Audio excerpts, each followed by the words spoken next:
So, ito mga kuano, balik tayo sa benchmarker. Ito yung benchmarker na pinatayo yung bato. Ano ko? So, pinatayo yung bato na yan. So, pag tayo, ito yung tatlong dot at yung isa ay kakaiba, no? So, ito yung directional. So, ito ay parang paa na may tatlong daliri. So, kung iisipin mo, ito yung hinahanap natin kanina. So, ito naman yung pangalawa. At ito yung pangatlo. So, tatlong item daw sa isang lugar, pero ito magkakasunod-sunod to ay item yan. So, ito naman yung hanapin natin mga ano. So, ito magkalapit ito. Nakaturo ito doon, no? Turo ito doon. Tuwid na tuwid. Nakakuha. Tapos yung isa dito, yung bato na to dito, no? Yung kanina. So, ito yun, nakakuha. Ito. So, ito naman, ito yung tuwid. So, dito yan. Pagdating dito, may nalukit tayo dyan, pero may sinasabi siya na mayroong item sa gilid ng ilog.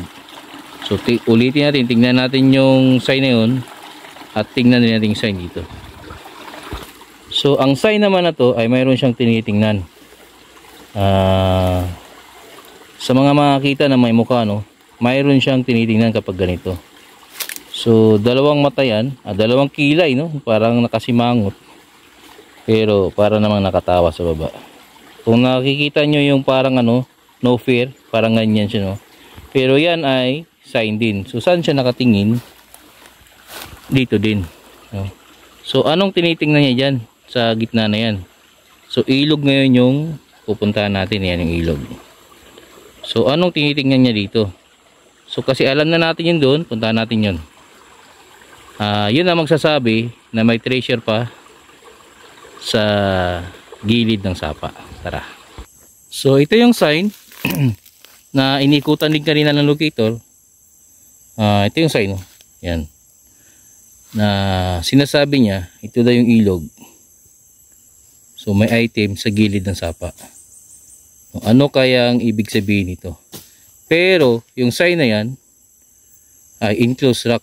So, mayroong naman din itong bato na to kasi inikutan siya ng locator kanina. Pero, dahil wala tayo ng hapon, no?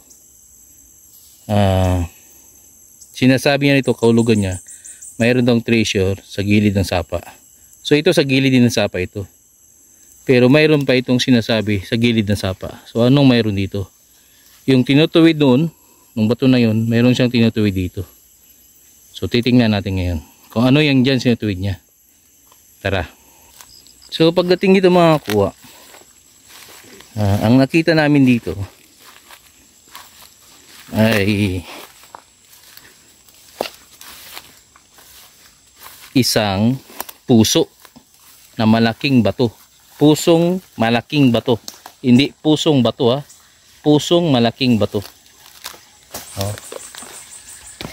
So, eto yun mga kuha, no? Ayan yung puso. Oh. Ayan. Oh. Tapos may guhit siya sa gitna. Ayan. May guhit sa gitna. Tapos mayroon siyang dot sa gilid dito. So may guhit sa gitna, ayan. Oh. So ang uunahin natin, bakit may tinuturo itong guhit sa gitna? Makuha. So ito yung guhit sa gitna. So titingnan natin doon kung ano namang mayroon doon. At kung ano naman, kung bakit nandyan yung butas niya. So titingnan na natin doon kung anong counter niya. So mga ano dito, 30 meters siguro dito o mga 20 meters. Mga 30, no? Mga 30 meters siguro. Tingnan natin kung ano mayroon doon. Tara.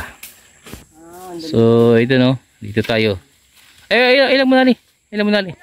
Di na tapigasan nyo. Ano? So ayan yung bag ni Kuya Cecil, no? Dala-dala ni Jan. So may ahas daw dito. Saan yung ahas Jan? Saan man daw? Green oh. Ah, kulay green.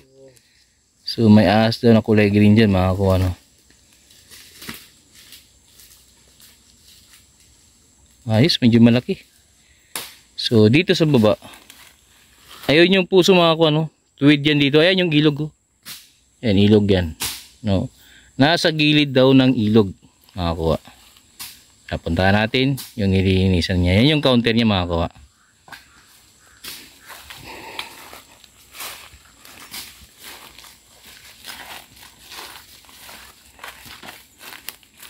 So ito yung counter, mga kuha, no? Unang nakita dito, mga kuha, ay ito, no? So yung mga guhit na yan, no? Yan yung parang sword, oh. No? So akala ko nature lang yan, no? Pero isa yan sa mga counter na makikita mo kung marunong kang tumingin. Pero dahil hindi masyado malinaw yan, no? Parang kala mo ay isang nature lang. So nakita ko dito sa baba, mga kuha. Ito yung legit. Ayan. No, yan yung counter, mga kuha, no? So ano ang kahulugan niya, mga kuha? Tingnan niyo, mga kuha. Guhit na guhit. No? Ayan, no? Guhit na guhit. Pero hidden to. Kasi pwede itong matakpan ng lupa. So ang sabi dito, mga kuha, ito daw yung ilog, no? Ito daw yung ilog. Bali nakatayo to, mga kuha. So nandito daw yung item, no? So mayroon tayong hahanapin na tinakpan, no? Mayroon tayong hahanapin na tinakpan ng isang bato. Andun daw yung item. So saan yung direction? Ito yung, mga kuha. Ito yung item na direction. So uupuan mo yan, mga kuha. Ayan, uupuan mo. Titingin ka dito ngayon. Ayan. So ibig sabihin, andito yung sapa. So dapat andito siya. Kasi dito ako nakaupo sa kung saan siya nakatingin. So ibig sabihin, mayroon tayong pupuntahan dito na isa ring bato. Kasi tinatakpan siya. O dinaganan. T-type tunnel. Parang T-type, siya ba? Butas na tinakpan. So mayroong butas na tinakpan dyan na pinaglagyan ng item. So ito yung tuwid niya.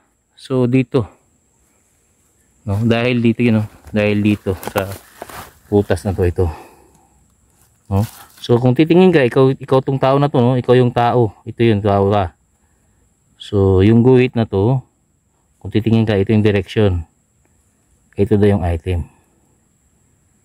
So uupo ka dito. Ayan, uupuan mo siya, titingin ka dyan. So ibig sabihin, simula dito pataas, doon, andun na yung item. So andito yung ilog na sinasabi nung isang sign doon. Kung hindi ka marunong magbasa, pag nakita mo ito, ayan, ay dito ka na maghukay. Kaya naghukay sila dito, ito. Ayan, oh.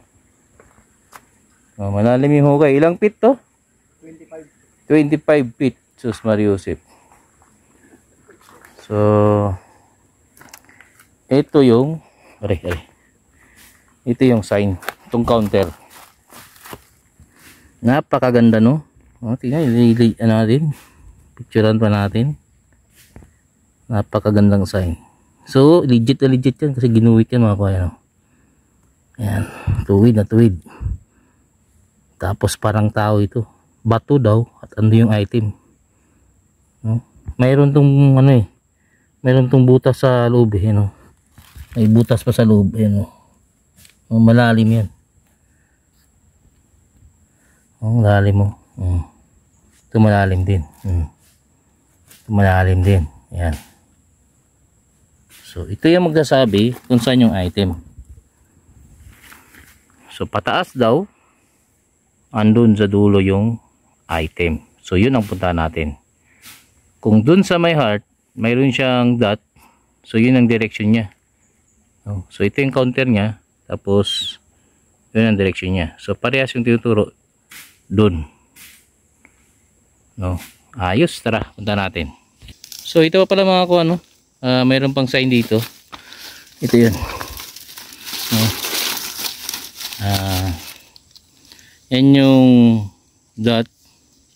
Nakitang kita na parang arrow. May tinuturo siya. Pero ang susundin yun pa din. No? Kung hindi ko makita yung yan. Yun o. Kitang kita yun. Kung hindi ko makita yan, ay malamang ito yung makikita ko. Pero pag ito makita ko, malalabuan ako sa reading ko. So, buti na lang nakita ko yun. Yun kasi pinakamalinaw na sign. Yan. Napakaganda. So, mamaya, pagdating natin dun, maglukit tayo kung saan niya turo. Kasi simula daw dito sa baba, pataas, ando yung item. Dun. Ano kayang mayroon dun? So, titingnan na naman natin yan. Tara. So, etong bato ang tinitingnan ng sign na yon. Dito sa bato na to, marami siyang mga kabiti, butas-butas. No? Kala mo, hindi siya sign. Pero, yan, natural lang yan. Pero dito ako humanga sa taas na to. Makakuha.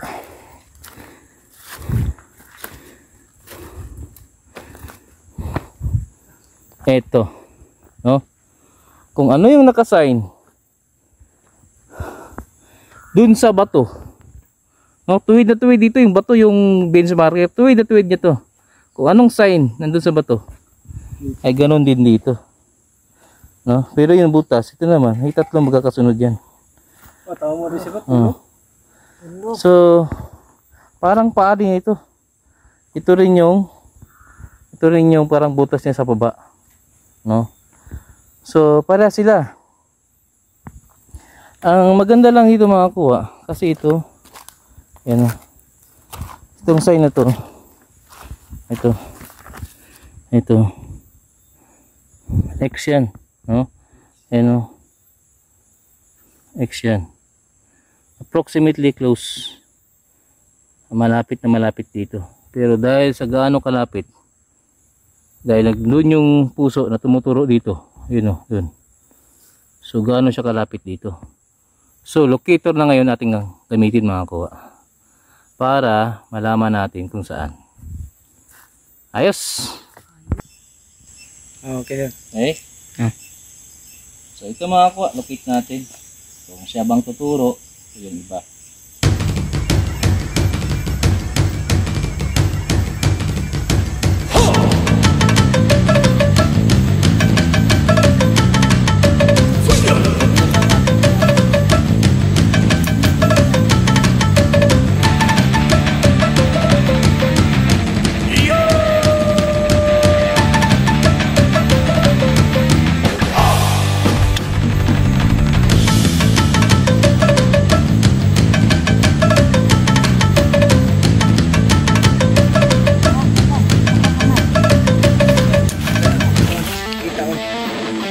Kaya lang adjust sa mga nito.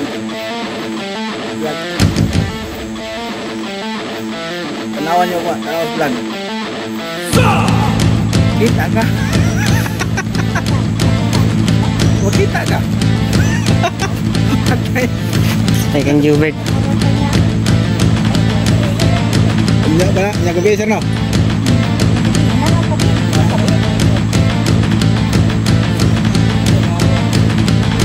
Gagawin natin mga kuha. Tungan natin yung bato na yan. Mabilis tayo.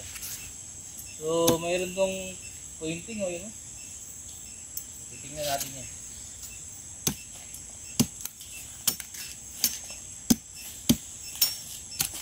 So hindi na natin dadaanan yan. Tutungtungan na lang natin dito kung saan dito. Facing north pa rin.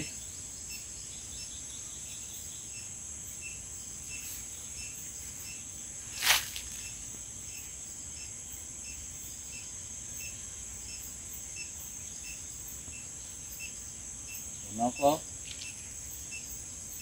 So iniikutan niya pa rin, no, itong bato na to. So sinasabi niyang tatlo, dalawa na yung nakita mga ko, ano. So ito yung bato na sinasabi niya. Tingnan natin yung gilid dito.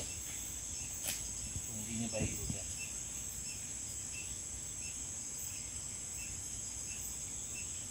Ayan, no.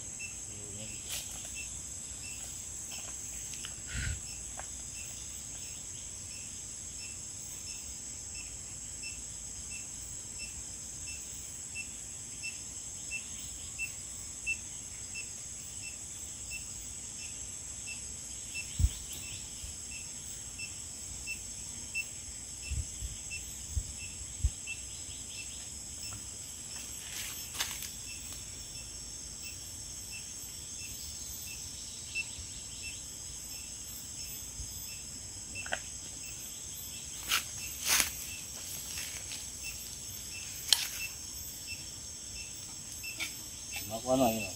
Sige.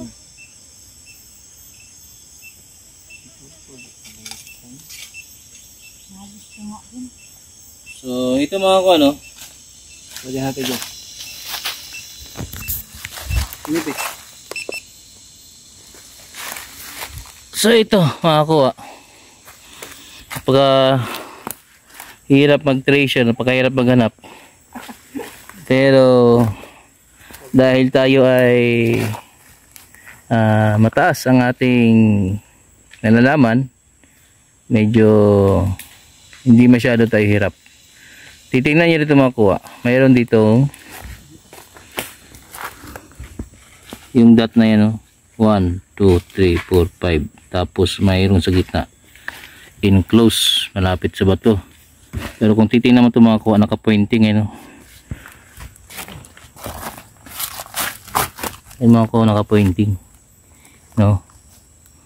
So ganito yung isa ring sign bago yung benchmarker, no? Ayan, ka-pointing. So dito ang daan, may butas na doon, may butas ito, Bin. Mga segming bardaon na sa gamay dyan. May butas siya, Bin. Ayan, Bin, Gulog-gulog na, sir. Iluglog din yan, eh. Ayan, may butas mga ko.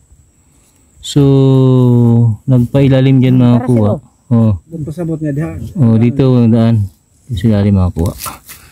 So yan yung pointing niya mga kuha. So yun ang pangalawang prospect mga kuha. So yung pangatlo, dahil napakahaba na ng vlog na to, gagawin namin sa part 2, no? Gagawa namin ng part 2 ito dahil mayroon pang isang hindi nakita. Ayos. So ito yung mga kasama ko, yan si Ante, takbo kagad si Ante, Jan at si Juven. So kami dito, no, lupa nila ito. At masaya akong nakasama sila, napuntahan natin dahil alam mo mga kuha, mga mahirap lang yan, eh, no? Pero napakayaman ng puso, no? Maraming durian dito. Alamang magdadala ako nito. So ito mga kuha, nakita na namin pangalawa. Part 2 na yung isa dahil napakahaba na yung na video namin ngayon. At simula dun sa benchmarker papunta sa small depot, papunta dito sa may butas na ilalim, ay nakita lahat ng sign, inisa-isa ko, para yung mga baguhan, yung mga naghahanap-hanap, ay malaman nila ang kahulugan, no? So ginagawa ko ito para sa inyo, hindi para sa akin. So ito yung Kuya Cecil, nagpapaalam sa unang episode. So meron pang pangalawa. Salamat. Ayos! Ayos. Salamat. Tap na.